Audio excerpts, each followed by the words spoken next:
அவ்வாறு நோக்கினால் எவ்வாறு நாடுவேன், கண்ணாடி முன் நின்று பார்த்து கொண்டேன்.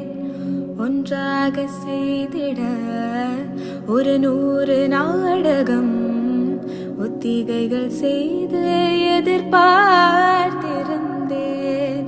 எதிர்பாராமலே அவன் எதிர்பாராமலே அவன் பின்னிருந்து வந்து என்னை பம்பரமாய் சுழற்றி விட்டு உலகுண்ட பெருவாயில்